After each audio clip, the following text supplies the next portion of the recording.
Les Chinois avancent tellement bien, tellement progressivement, relativement lentement, mais avec la tradition chinoise de on a le temps et on y va.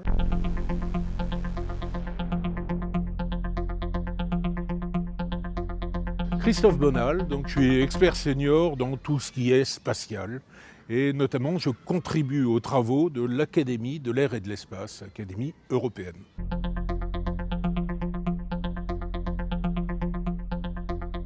C'est formidable, c'est vraiment très enthousiasmant, tout s'accélère à une vitesse qu'on n'aurait jamais pu imaginer. 2021, il y a tellement de premières, alors suivant que notre regard porte vers les États-Unis, avec SpaceX, les méga constellations, etc. La Chine, nos amis chinois ont fait des merveilles avec le lancement des modules de la station Tiangong, les premières missions habitées, ils ont développé des nouveaux lanceurs, mais nous aussi en Europe, donc on est en train de finaliser notre nouveau lanceur Ariane 6. Tout s'accélère, c'est ça qu'on appelle l'espace 4.0, hein, le New Space. Tout s'accélère, c'est une période fascinante.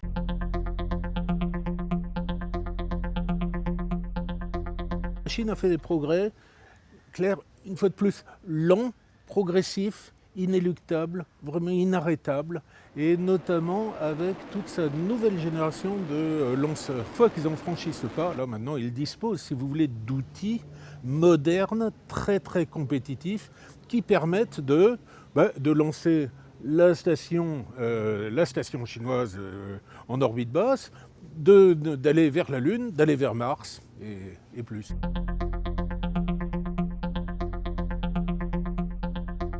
On se sert de l'orbite basse. Orbite basse, ça va jusqu'à 1500 ou 1000 km d'altitude par rapport à la Terre. Et si vous voulez, on se sert progressivement de ces orbites basses comme d'un hub.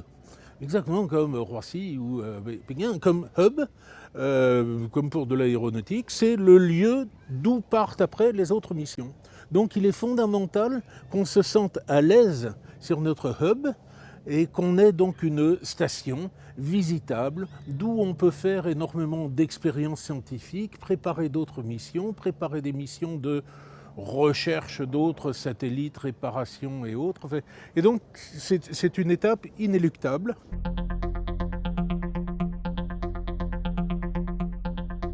On va se retrouver bientôt, alors je ne sais pas, disons avant la fin 2030, mais plus probablement 2025-2026, on va se retrouver avec 100 000 nouveaux satellites. Ça c'est un vrai défi, parce que est-ce que l'espace est assez grand pour accueillir tout ça? Quels sont les risques de collision? Qu'est-ce qui se passe en cas de collision? Parce qu'en cas de collision, on va avoir des phénomènes de réaction en chaîne, les nouveaux débris vont recréer d'autres collisions qui recréent. Et là, vraiment, il faut faire attention, on joue avec le feu.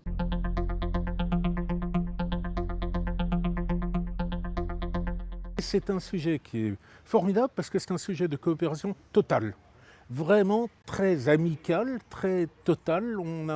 Par exemple, je suis délégué français à ISO, International Standardization Organization, où on travaille sur les textes régulant le trafic spatial.